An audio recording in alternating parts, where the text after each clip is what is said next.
الحمد لله وكفى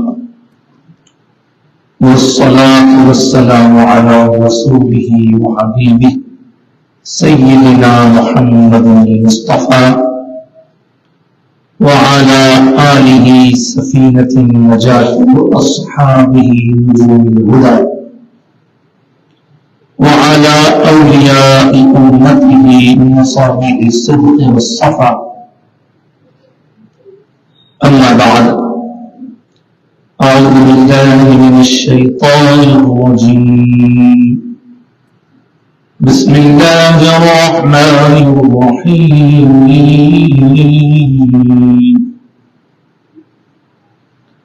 قل إن صلاتي ونسكي ومحياي ومماتي لله رب العالمين. صدق الله العظيم. وقال تعالى في شأن حبيبه تعظيما وتكريما: إن الله وملائكته يصلون على النبي يا أيها الذين آمنوا صلوا عليه وسلموا تسليما. اللهم صل على سيدنا وسندنا وشفيعنا وحبيبنا وطبيبنا وطبيب قلوبنا وقرة أعيننا ومأوانا وملجانا ومولانا محمد وعلى آله وأصحابه وعلى وارث كماله غوثنا الغوث الأعظم أبي محمد محي الدين الشيخ عبد القادر حسني الحسيني جعفري الجيلاني. شيئا لله أغثني وامدد لي في سبيل الله بحق لا إله إلا الله محمد رسول الله.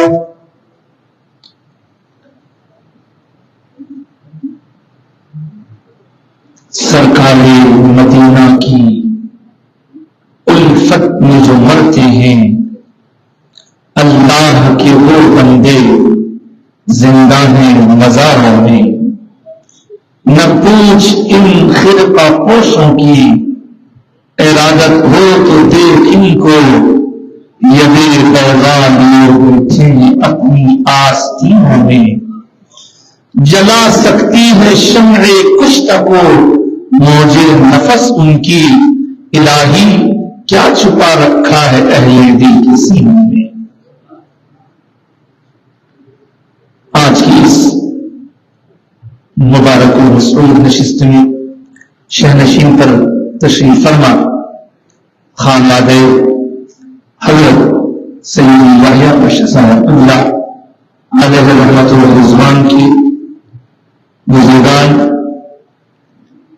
شہزادگان، نبیگان اور سجادہ نشین بارگاہ، خاص طور سے داعی محفل مولانا حافظ بخاری سید مرتضی تاج الدین حیدر صاحب دامت برکاتہ اور سلسلے کی نسبت رکھنے والے برادران اسلام، میرے لیے یقیناً یہ بڑی فیروز بختی کی بات ہے کہ میں آج اللہ کے ایک مقرب کی بارگاہ میں کچھ نظر عقیدت پیش کرنے کے لیے حاضر ہوا ہوں.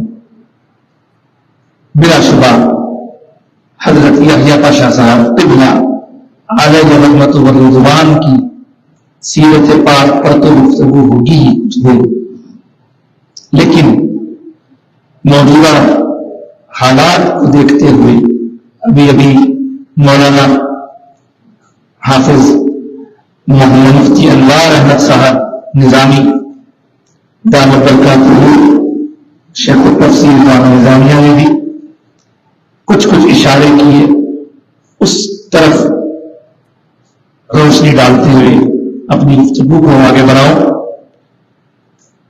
یہ خانوادہ اہل حیدرآباد کے لیے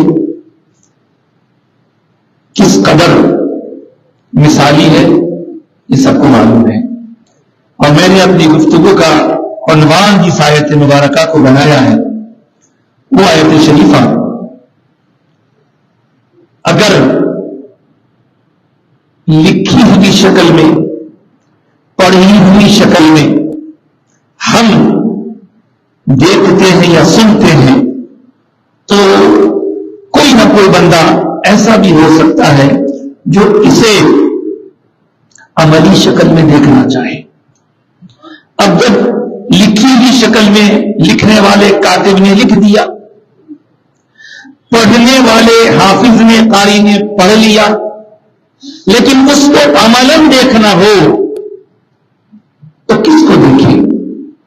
ظاہر ہے عملاً دیکھنے کے لیے تو سب سے پہلے وہ شان والی، وہ عظمت والی کہ جس کے بارے میں سب کا یہ عقیدہ ہے کہ روح مصطفیٰ ہے وہ آئینہ، کہ ویسا دوسرا آئینہ نہ ہماری بزم خیال میں نہ دوران آئینہ ساز میں.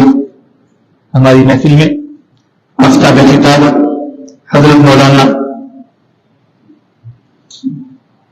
سید المحمود صفی اللہ حسینی المعروف وقار بادشاہ صاحب قبلہ کی تشریف آوری ہوئی ہے. میں اپنے سلسلے کلام کو آگے بڑھانے سے پہلے ایک بار عرض کرنا چاہوں گا کہ آپ ہم سب مل کر آقائے کائنات کی بارگاہ میں درود پاک کا نذرانش کر لیتے ہیں. بآواز بلند اللہم صلی علی سیدنا و مولانا محمد نبی الجبال وصحبہ عدد ما فی اللہ صلاۃ دائمۃ بدوام القیامہ. قد جاءکم من اللہ نور و کتاب مبین جب ہم پڑھتے ہیں تو اس آیت کے پڑھنے پر بھی ہمیں خیال ہوتا ہے کہ یہ نور اور یہ کتاب کا جو امتزاج ہے اسے ہمیں دیکھنا ہو تو کیا کیا جائے؟ تو سارے مفسرین، محدثین، فقہاء اور اس کے بعد پھر صوفیاء سب نے بتایا کہ وہاں نور مصطفیٰ کی ذات ہے اور کتاب قرآن مجید ہے.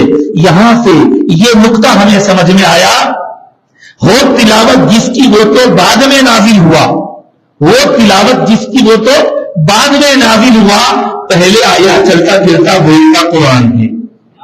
پہلے عملی قرآن ہمارے سامنے، بعد میں پھر پڑھنے، لکھنے، سننے، سمجھنے والا قرآن آتا ہے. تو اسی کی تفسیر اگر ہم دیکھنا چاہیں تو حضور کو اللہ نے خاتم النبیین بنایا ہے.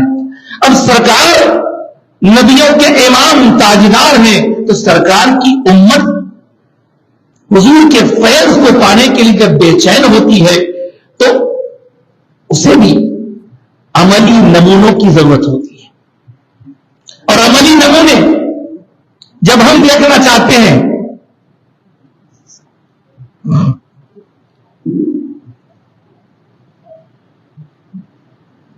عملی نمونے جب ہم دیکھنا چاہتے ہیں تو دور نبوی میں حضور کی حیات طیبہ کے ان ایام میں تو بہت سے نمونے نظر آتے رہے، لیکن جیسا جیسا دور آگے بڑھتا گیا، تقریباً 110 سال کا عرصہ گزرا، 110 ہجری کے قریب سارے وہ لوگ دنیا سے رخصت ہو چکے تھے جنہیں حضور کائنات کی صحبت بابرکت کا شرف حاصل ہوا تھا. وہ سب لوگ اٹھ چکے تھے. اب کیا بات کی دنیا حضور کے پیغام سے؟ ایسا نہیں. اس لیے آقائے کائنات نے برملا کسی کے کان میں نہیں بلکہ میدان میں ارشاد فرمایا تھا، میں تمہیں 2 بھاری چیزیں چھوڑے جا رہا ہوں. ایک تو قرآن مجید ہے، دوسرا اگر بھاری اس شے کے بارے میں بیان ہو تو میرے آقا نے ارشاد فرمایا دوسری چیز اطرتی آلو بیتی. اب یہ خانقاہ ہے، ایک ہوتا ہے اکثر مقامات پر کچھ کو چھوڑ کے اہل مدرسہ صرف قرآن اور سنت کی بات کرتے ہیں. یہ اہل خانقاہی ہیں تو قرآن اور اہل بیت کی بات کرتے ہیں. میں نے کہا نا کئی علماء ہیں جو وہ بھی بتاتے ہیں لیکن اکثر قرآن سنت. اگر قرآن سنت ہی کو بیان کرنا تو میں بھی بیان کر رہا ہوں انشاءاللہ. وہ بھی ایک روایت ہے بزرگوں نے ہم تو پہنچایا, وہ بھی روایت ہے. قرآن اور سنت کی روایت ہے, قرآن اور حدیث کی, قرآن اور اہل بیت کی بھی روایت ہے. لیکن حدیث کے علم کا ایک چھوٹا سا طالب علم بن کر میں دیکھوں تو جس طرح آج ہر بات میں کسی کا انکار کرنا نہیں, لیکن ہر بات میں ہم دیکھتے ہیں نہیں یہ چیز ضعیف ہے, یہ کم درجے کی ہے, وہ اعلیٰ درجے کی ہے. تو اگر اس نظریے سے یہاں دیکھیں تو قرآن و سنت کی حدیث کم درجے کی ہے, قرآن و اہل بیت کی حدیث زیادہ درجے کی. یہاں کسی کا انکار نہیں ہے. میں یہاں کھڑا اہل خانقاہ کے درمیان بزرگوں کی موجودگی میں مجھے بھی نسبت ہے غلامی کی اہل خانقاہ سے, تو اس بنیاد پر میں دونوں روایتیں آپ کی خدمت میں عرض کر رہا ہوں. وہ بھی ہے یہ بھی ہے, اس کو بھی بیان کرنا چاہیے اس کو بھی بیان کرنا چاہیے, ورنہ کتمان حق کا الزام لینا پڑے گا. اس کے بعد آگے بڑھتی ہے سواری, بات آگے بڑھتی ہے تو اہل بیت محرم کا مہینہ ہے. محرم کا مہینہ کیا کوئی ایسا مہینہ نہیں گزرتا جبکہ ہم امام حسین کو یاد نہ کریں. وہ ہمارے ایسے بڑے محسن ہیں. تو دنیا نے دیکھا کہ اہل بیت اور قرآن دونوں کو حضور نے ایک ساتھ قرار دیا اور ارشاد فرمایا آج اگر کسی منہ سے آپ یہ سنتے ہیں آرے نسب ختم ہو گئے, بھائی کون سید کہاں کے سید کدھر کے سید سب حاصل. اگر کوئی ایسا کہتا ہے, اگر کوئی ایسا سمجھتا ہے تو وہ توبہ کرے, اس لیے کہ حضور کے ارشاد کا وہ انکار کر رہا ہے. میرے آقا نے ارشاد فرمایا کہ اللہ کی طرف سے حضور کو یہ بتلا دیا گیا کہ یہ دونوں ساتھ ساتھ رہیں گے, اہل بیت اور قرآن دونوں ساتھ ساتھ رہیں گے, اور کب تک ساتھ رہیں گے حوض کوثر میں یہ دونوں آ کر مجھ سے ملاقات کریں گے.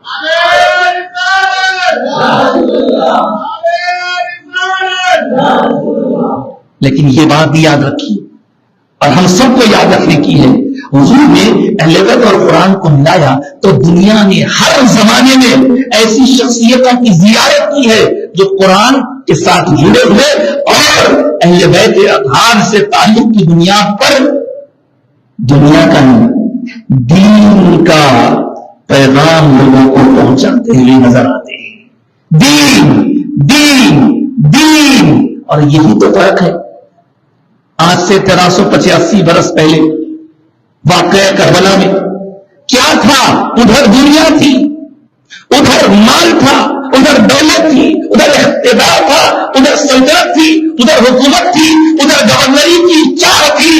لیکن اگر امام حسین کا دامن پکڑ کے پوچھوں اے میرے امام آپ کے پاس کیا مقصد ہے, تو حضرت امام حسین یہی فرمائیں گے نادان دیکھتا نہیں, میرا گھر میرا دریا میرا سمجھا, لیکن بچانا چاہتا ہوں تو اسلام کو بچانا چاہتا ہوں, ایمان کو بچانا چاہتا ہوں. میرا مطمع نظر آخرت ہے, میرا مطمع نظر میرے سامنے میرا مقصد حیات دنیا نہیں. اگر دنیا ہوتی تو 2 منٹ کی بات تھی, ہاتھ ملا لیتے حصہ ختم ہو جاتا, اتنے سارے لوگوں کی جانے نہیں جاتی. لیکن اللہ اکبر, ابھی آپ نے پہاڑ کی بات سنی نا, حضرت امام حسین استقامت کا پہاڑ. مجھے احساس ہے کہ آج کا جلسہ حضرت یحییٰ پاشا قبلہ رحمت اللہ تعالی علیہ کی سیرت اور فیضان اولیاء پر ہے, لیکن وہ کون سا ولی ہے جو امام حسین کی محبت کے بغیر ولی بن سکتا ہے؟ وہ کون سا خطب ہے جو امام حسین کو چھوڑ کر اپنی خودبیرت کا ڈنکا بجا سکتا ہے؟ سیدنا امام حسین نے اس وقت اپنا عملی میسج دیا. اس وقت کوئی ویڈیو لے کر بھیجنے والا نہ تھا, کوئی کلپ بنا کر بھیجنے والا نہ تھا, لیکن باہر امام حسین نے پیغام دیا. کیا پیغام دیا؟ کچھ جملے امام حسین کی خدمت میں عرض کرتے ہوئے میں پھر اپنے موضوع کی طرف آؤں گا. امام حسین نے اس وقت یہ پیغام دیا, اور آپ کا پیغام ہر زمانے کے لیے, آج کے زمانے کے لیے بھی. آج ہم دیکھ رہے ہیں کہ دنیا میں جس طرح کے حالات ہم دیکھ رہے ہیں, نوجوان لڑکوں کو, نوجوان لڑکیوں کو لالچ دیا جا رہا ہے, پیسے, حکومت اور حکومت کی نمائندگی, فلاں فلاں فلاں. بدلے میں کیا لیا جا رہا ہے؟ بدلے میں کیا لیا جا رہا ہے؟ ایمان چھینا جا رہا ہے. بدلے میں ایمان کا سودا ہو رہا ہے. اور قربان جائے امام حسین کے اس جذبے کے, امام حسین نے مال کو ٹھکرایا, امام حسین نے اولاد کو سامنے شہید ہوتا ہوا دیکھا, کسی عاشق نے خوب کہا ہے، کہا امام حسین کو شروع ہی میں اگر خدا نخواستہ شہید کر دیتے تو امام حسین پورا ہو جاتا، لیکن یہ سامنے بیٹوں کی، بھتیجوں کی، جانثاروں کی جو جان لی جا رہی ہے، واقعہ کیا کیوں کیا جا رہا ہے ایسا؟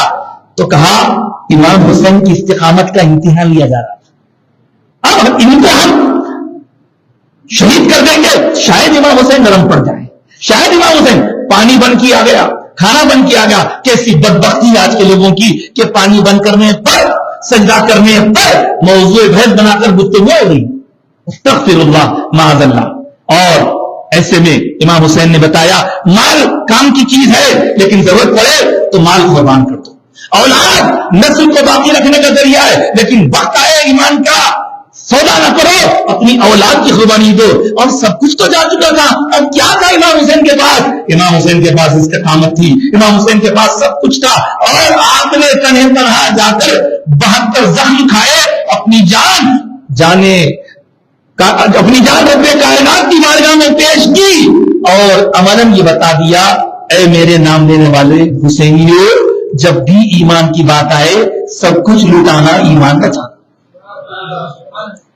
اب اس کی عملی تفسیر ہمیں اولیاء کرام کی شان میں سامنے، تقویٰ، پرہیزگاری، اللہ اکبر، کیا کیا بتاؤں حضرت کے حالات۔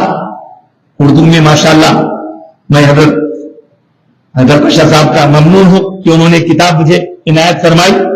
کیا حضرت کے حالات ہیں، اب ہم نے حضرت کو دیکھا تو نہیں، لیکن حضرت کے بارے میں جو سنا ہے، میرے ایک استاد تھے سید عبد القادر جواہر رقم صاحب، وہ جو ہے یہاں بازار روپلال میں رہتے تھے، تو حضرت کے بارے میں فرماتے ہیں قاضی پورہ شریف سے نکل کے وہ بازار روپلال کے کوچے مرزا عباس کی گلی میں سے حضرت مکہ مسجد تشریف لے آتے تھے، اور اس وقت جو انہوں نے کہا تھا کھڑاؤں ہوتے تھے قدموں میں۔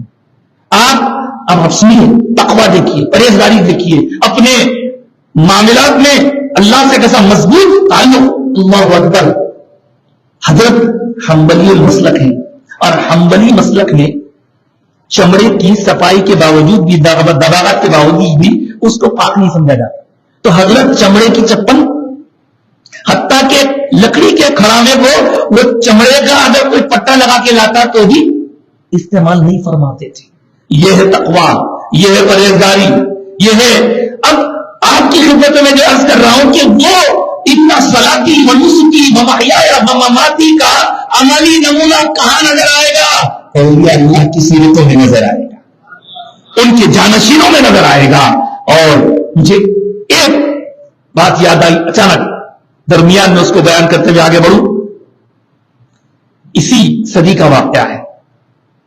اب جو لوگ نگر ڈگر پھر کے اسلام کی پہنچانے کا ٹھیکہ لے کے بیٹھے، انہوں نے لندن میں جا کر کام کیا، ایک بندہ ان کے دامن فرید میں آ گیا، لیکن اس کو جب قرآن بھی آ گیا پڑھنے کے لیے، قرآن پڑھتے پڑھتے وہ آ گیا سورہ نمل میں، اور وہاں اس نے دیکھا کہ حضرت سلیمان علیہ السلام کے ایک امتی آصف بن برقیہ کا واقعہ ہے، انہوں نے ایک پل میں تخت بلقیس کو پہنچا دیا تھا، معلوم ہے آپ کو؟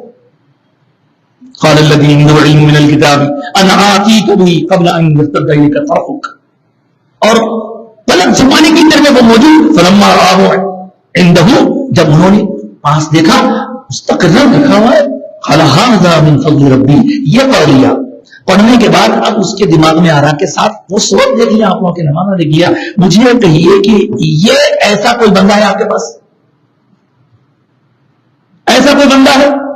اب پوچھتا رہا اس کو، ایک مدرسے سے دوسرا مدرسہ، ٹھیک ہے اس کو بھیجا دو، پڑوسی ملک بھیجا دیے، پڑوس کے ملک بھیجا دیے، وہاں بھیجانے کے بعد اس کو اب یہ مدرسے سے وہ مدرسہ، وہ مفتی صاحب سے یہ مفتی صاحب کی کوئی توہین کرنا نہیں ہے، بے شک انہیں اللہ نے شریعت کا پاسدار بنایا ہے، تو یقیناً وہ کوشش کرتے رہے، لیکن کچھ حاصل نہیں، اس کو اطمینان نہیں حاصل ہو رہا، مطمئن ہی نہیں ہو رہا بندہ۔ ہاں بھائی ٹھیک ہے، وہ سمجھا رہے بابا یہ کتاب میں، وہ کتاب میں، یہ کتاب میں ایسا ہے ویسا۔ بالآخر لاہور کی سرزمین سے گاڑی میں وہ گزر رہا تھا، اسے ایک گنبد نظر آئی، پوچھا یہ کیا ہے؟ نہیں وہ جانے کی جگہ نہیں ہے، وہ جانے کی جگہ نہیں ہے، نہیں دکھ رہا تھا اچھا خوبصورت دکھ رہا، جا کے دیکھیں گے.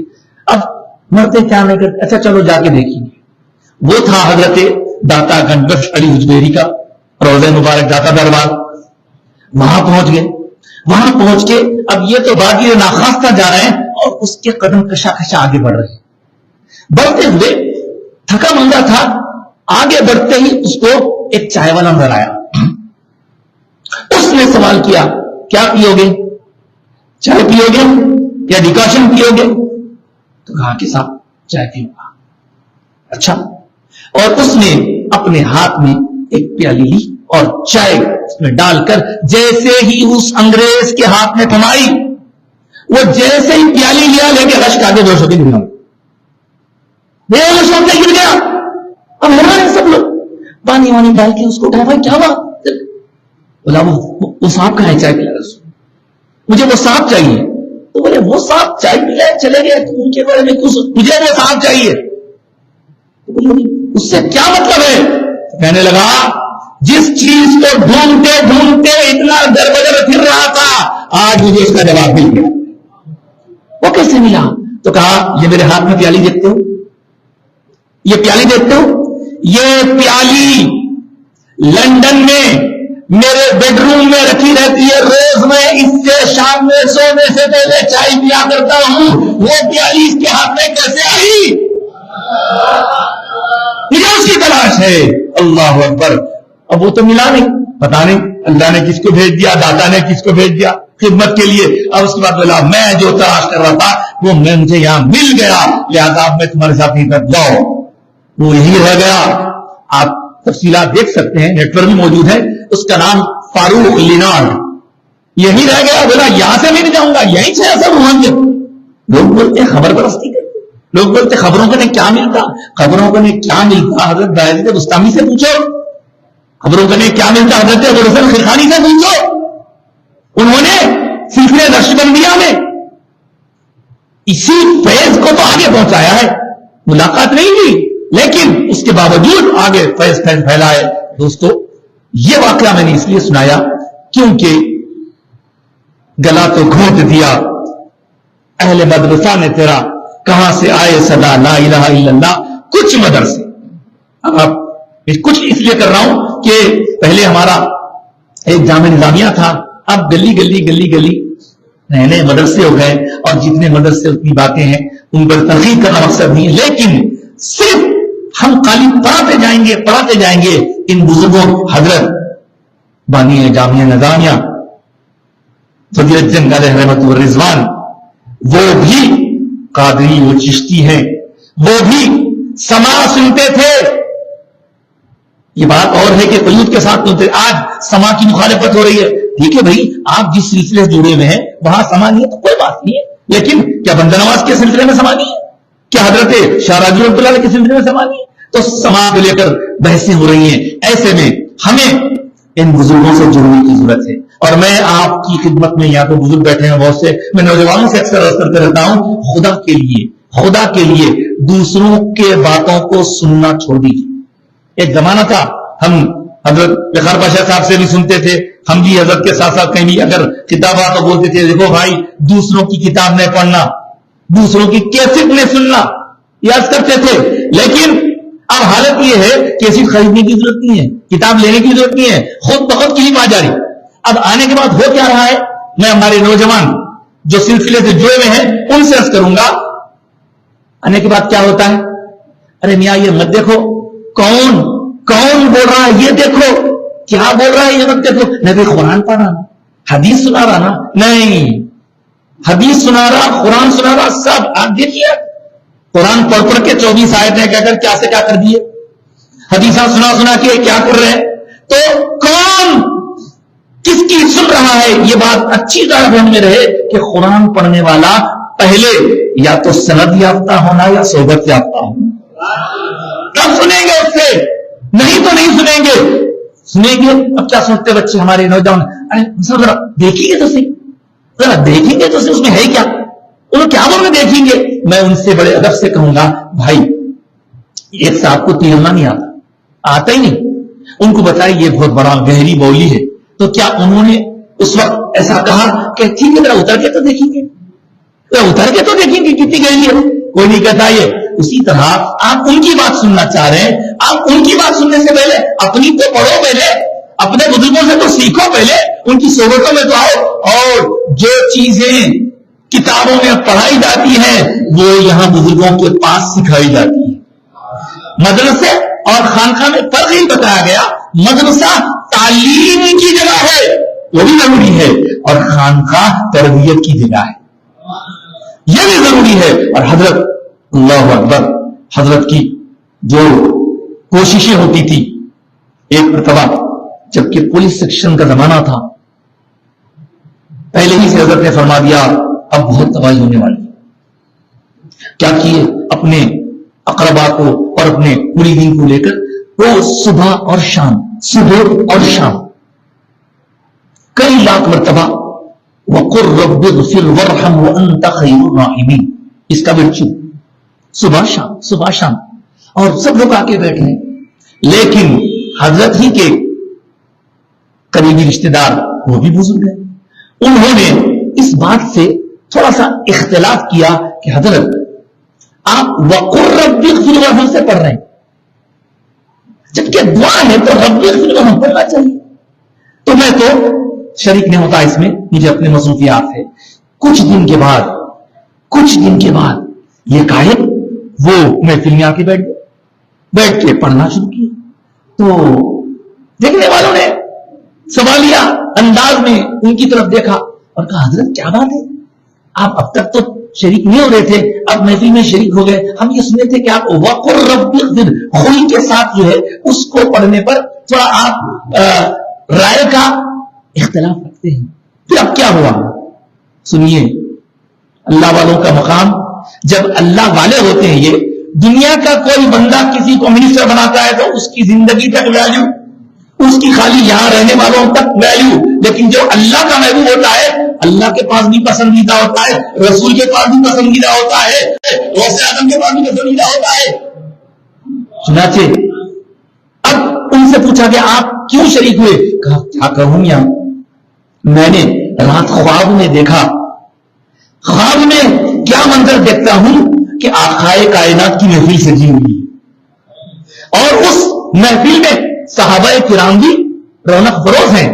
کسی صحابی نے اٹھ کر حضور سے دریافت کیا سرکار آپ نے ہمیں کہا میں بچپن ہی سے غوث پاک کے 11 ناموں کو پابندی سے پڑھتا ہوں. اب اثر دیکھیے غوث پاک کے پاس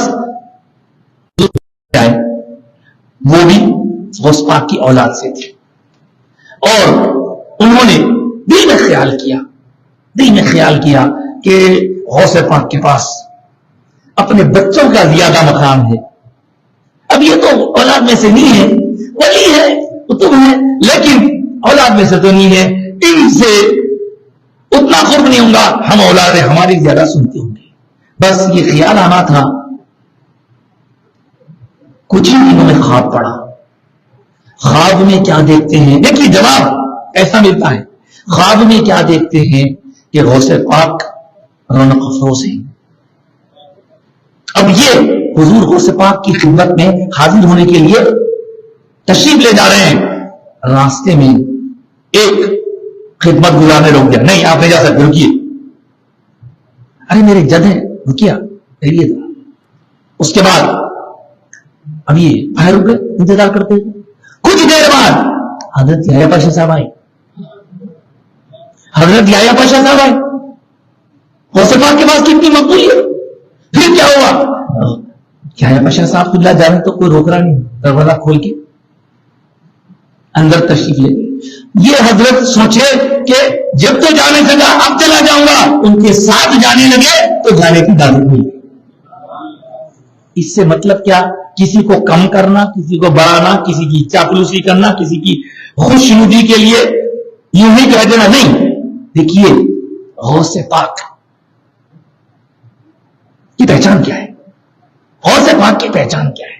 میں آپ کو بتاؤں, حضرت امام حسین کا فیض 12 اماموں تک چلا. آج کل یہ 12 اماموں کے بارے میں بہت جلدی گڑبڑ, کوئی ادھر ہو جا رہا, کوئی ادھر ہو جا رہا. یہ ہم خانخواہ والے سے جو بیچ میں ہے, نہ ادھر ہو رہے نہ ادھر ہو رہے. الحمدللہ. کیوں؟ کیونکہ ہمارے ہاتھ میں غوث اعظم کا دامن.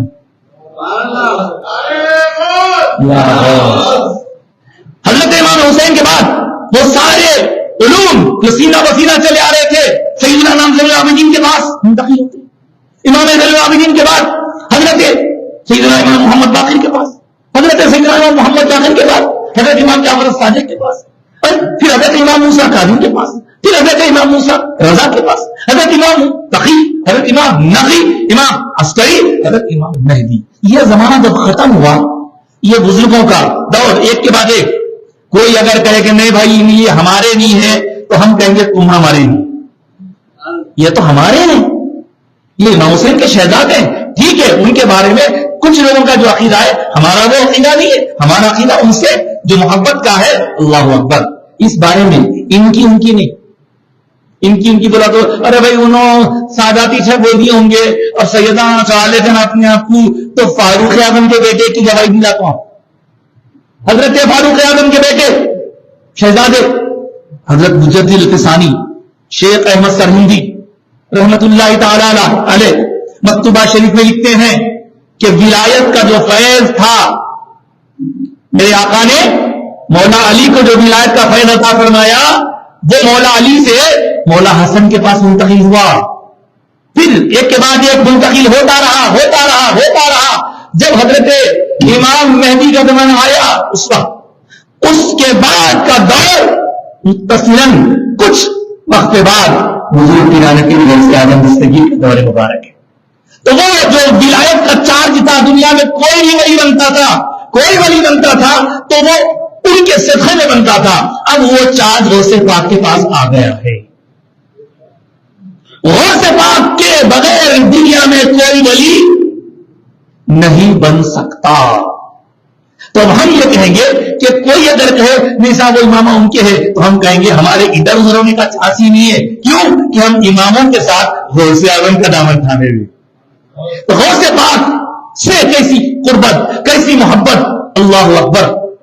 حضرت ایک شہزادے اور تھے, ہم بچپن میں ان کا نام سنے ہمارے بزرگوں سے, اب یا تو نئی نسل ہے. ایک حضرت ابو نصر صاحب بول کے تھے رحمت اللہ تعالیٰ, اس پاک کی اولاد میں سے پیدل پھرتے تھے, پیدل. یہ جو نرکھوڑے کے پاس وہاں حضرت شہاب الدین سہروردی رحمۃ اللہ علیہ کی درگاہ ہے. وہ درگاہ کے پاس آپ اکثر قیام فرما ہوتے تھے اور حضرت کی آپ کی بہت پکی دوستی تھی.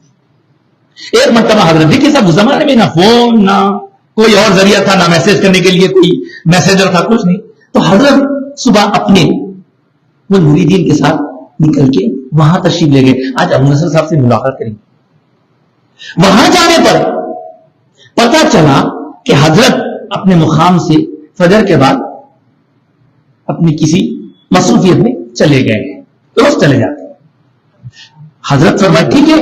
حضرت آنے تک ذرا حضرت بابا شاہ الدین صاحب کی خدمت میں فاتحہ گزران دیں گے. فاتحہ گزران کے واپس آ رہے کہ حضرت واپس وہی آ گئے. پوچھے حضرت آپ کے متعلق تو سنا تھا کہ آپ بہت دور چلے گئے, آپ کا آنا ممکن نہیں ہے, بہت دیر ہوگی. تو کہنے لگے کیا بات ہے کہ بادشاہ, میں آج قدم بڑھا رہا ہوں, بار بار آپ کا چہرہ سامنے آ رہا, بار بار آپ کا چہرہ سامنے آ رہا. میں بولا آج پلٹ نہ جائیے, پلٹ کے دیکھا تو آپ یہاں ٹھہرے رہے.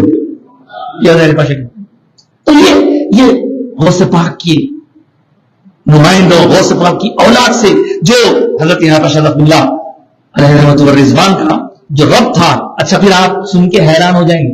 حیران کیا بلکہ اگر نئی نسل ہے تو ان کو تو ہوش اڑ جانا. حضرت یہاں سے پہاڑی شریف آج کی پہاڑی شریف نہیں, آج تو ہم آسانی سے گاڑی میں چندران سے چلے جا رہے ہیں روڈ پہ سے. اس وقت جھاڑیوں میں سے حضرت کا معمول تھا اپنے مریدین کے ساتھ توشہ لے کے تہجد کی نماز پڑھ کے نکلتے اور پیدل وہاں تشریف لے جاتے تھے. پیدل وہاں جا کر حاضری دیتے اور فاتحہ گزرانتے اور وہاں حلقہ ہوتا. اس کے بعد پھر وہاں سے پیدل ہی واپس تشریف لایا کرتے تھے. اللہ اکبر. تو ہم کو اگر آج کی تاریخ میں کہیں سے کوئی آواز آئے میں بھائی خبروں کو نہیں جانا, ہم بولیں گے تیری سننا کیا وجہ کی سننا. ارے جن کے بارے میں ہم دیکھ رہے ہیں کہ جن کا مقام اللہ کے پاس, رسول اللہ کے پاس, مولا علی کے پاس, ایک مرتبہ فرمائیں ایک حضرت کے پاس مولا علی کا جبہ شریف اور آسر شریف کی زیارت, اس زیارت کے لیے حضرت گئے. جبے کی زیارت کرتے کرتے, دیکھیے میں خان میں کھڑا ہوں, میرا انداز اس کی جہاں بھی بولتا ہوں ایسے ہی بولتا ہوں. ماشاءاللہ یہاں تو سب چاہنے والے ہیں, سب ماننے والے ہیں, لیکن نہیں ماننے والوں کے سامنے بھی عرض کرتا ہوں ایسا ہی. تو حضرت ہم کیا کرتے, کہیں بھی آسر شریف کی بارگاہ میں زیارت کے لیے جائیں تو وہاں دل میں دعائیں آتے, ہم دعائیں کرتے, وہ برکتوں سے قبول ہوتے. تو حضرت وہاں جبہ شریف کی, مولا علی کی جبہ شریف کی زیارت کے لیے جب تشریف لے گئے تو اس کو اپنے سر پر رکھتے رکھتے دل میں خیال آیا کہ مجھے سرکار کچھ عطا فرما دیں, عطا فرما دیں. اب دیکھیں 2-3 دن بعد حضرت کو خواب نظر آتا ہے, جس خواب میں ایک صاحب آئے, آ کے بولے یہ خط آپ کے نام ہے, یہ خط آپ کے نام ہے. کہاں سے آیا؟ یہ دارالعلم سے آیا, دارالعلوم سے آیا. تو اس کو کھول کے دیکھے حضرت کھول کے دیکھے تو اس میں لکھا ہوا ہے آپ کی عرضی قبول ہو چکی ہے. یہ اولیاء اللہ کے واقعات یقین دلاتے ہیں الحمدللہ ہم حق پہ ہیں, کسی کو شک کرنے کی ضرورت نہیں ہے. حضرت یہاں پر شخص بولا مسجد میں ایک مرتبہ تشریف رکھتے ہیں, لوگ کہہ رہے ہیں کہ ایک شخص آیا, اس کا وضع کرتا ذرا عجیب و غریب تھا, نوابی انداز کا, شیروانی اور رومی ٹوپی لگایا. اس کے بعد حضرت نے اس سے اکیلے میں گفتگو کی. اکیلے جب اکیلے میں گفتگو کی, مریدوں کو ہٹا کے, مرید بولے کیا بھائی کوئی خاص آدمی ہوگا یہ سمجھے. لیکن جب گفتگو ختم ہونے کے بعد لوگوں سے پھر ملاقات ہوئی تو حضرت سیدی یا شاہ قبلہ رحمت اللہ تعالی علیہ نے فرمایا میاں کسی کے ظاہر پہ مت جاؤ, یہ آدمی بہت پہنچا ہوا ہے, بولے یہ آدمی بہت پہنچا ہوا ہے. میں نے حضور غوث پاک کی بارگاہ میں کچھ معروضات کیے تھے, اس کے کنفرمیشن کے لیے آیا ہے. یہ پتہ یہ چلا کہ یہ سب نظام جو آخرت کے لیے چل رہا ہے. اب دنیا دنیا دنیا. آخری بات, بہت دیر ہو گئی, حضرت کی تشریف لا چکے ہیں. حضرت مولانا مفتی عظیم الدین صاحب قبلہ صدر مفتی جامع, ان کی زبان سے سنا ہوا واقعہ سنا. ان کے بزرگ نے طبیعت کی ناسازی پر کہا جاؤ میاں جہاں پر شاہ اللہ کے پاس جاؤ, میں ذرا حضرت سے ٹائم لے کے آؤ, مریض ہو جاتا, ٹائم لے کے آؤ مریض ہو جاتا. تو جب طالب علمی کا زمانہ تھا حضرت کا, حضرت مفتی صاحب کا, آئے کھٹکا مارے, کیا ہے بابا, ہمارے بزرگ آپ سے بیعت ہونا چاہ رہے ہیں. کیا نام ہے؟ یہ نام ہے. حضرت وہیں کھڑے کرے, آنکھیں بند کرے, سر اٹھائے, نہیں بابا ان کا ہمارے پاس حصہ نہیں ہے. یہ کیا ہے آج کل ڈپلیکیٹ مرشدوں کا حال یہ ہے, آن دو پھر اس کو نہ طہارت کی حاجت ہے نہ اس کو نماز, نہ دل کی نماز پڑھتا کرتی نہیں. اب دل کی نماز پڑھنے والا آن دو. ایسے لوگوں کے درمیان ایسے بزرگوں کا تذکرہ کرنا یہ ان کی ضرورت نہیں ہے, خدا کی قسم یہ ہماری ضرورت ہے. ان کا مقام تو اللہ رسول کے پاس, اولیاء اللہ کے پاس بڑا ہے, لیکن ہم یہ اس لیے محفلیں منعقد کرتے ہیں تاکہ ان کے بعد اب ہمارے بچوں کو اردو پڑھنا تو آ رہا نہیں. حالت یہ ہے کہ نہ انگلش پڑھنے آ رہا نہ اردو پڑھنے آ رہا. زبان اردو ہونا, رائٹنگ انگلش ہونا, رومن انگلش بھی دیکھ رہا ہوں, قرآن تو پڑھنے آ رہا نہیں. ہمارے اکثر بچوں کا یہ حال ہے. تو لہذا کم سے کم ایسے واقعات ہم سناتے رہیں گے, آسان زبان میں سنتے رہیں گے تو ہمارا ایمان تازہ رہے گا. اور ایمان تازہ رہنا بھی ضروری ہے, اور اللہ کے حبیب کے دین پر چلتے ہوئے تقوی پرہیزگاری کے ساتھ محبتوں کا دامن بھی ضروری ہے. اللہ کے رسول سے محبت, رسول کے پیاروں سے محبت, خلفائے راشدین سے محبت, اہل بیت اطہار سے محبت, اولیاء کرام سے محبت, اور اہل بیت اطہار کی محبت ایمان پہ خاتمے کی دلیل ہے. اہل بیت سے محبت نہیں, تو 1,00,000 نمازیں پڑھ لے، مستدرک کی حدیث ہے، حرم کعبہ کے پاس پڑھے، بیت الحجر اسود کے سامنے پڑھے، مقام ابراہیم کے قریب پڑھے، روزہ دار ہو، شب بیدار ہو، نمازیں پڑھنے والا ہو، اور سجدے میں جان نکلے مگر اس کے دل میں بغض اہل بیت ہے، سیدھا جہنم ہے۔ اللہ کا ہم پر بڑا کرم ہے کہ اللہ نے ہمیں بزرگوں سے جوڑے رکھا ہے، ہمارے ہاتھوں میں بزرگوں کا دامن ہے، اللہ اس دامن کی لاج رکھے گا۔ ہم برے ہیں، ہم خراب ہیں، لیکن ہماری نسبت بڑی ہے، ہمارا پیر مضبوط ہے، ہم اپنے پیر سے معاملہ کریں گے، وہ پیر جو یہ کہتے ہیں کہ میں اگر مشرق میں ہوں اور میرا مرید مغرب میں ہے تو میں اس کے سفر پوشی کرتا ہوں۔ خوش نصیبی ہے ہماری کہ ہمیں اللہ نے ایسا پیر دیا۔ اللہ کی بارگاہ میں دعا ہے کہ جو کچھ کہا گیا اس سے قبول فرما، اور کہنے سننے کے دوران جو کمی کوتاہی سے معاف فرما دے۔ آمین برحمتہ امین، وآخر دعوانا ان الحمدللہ۔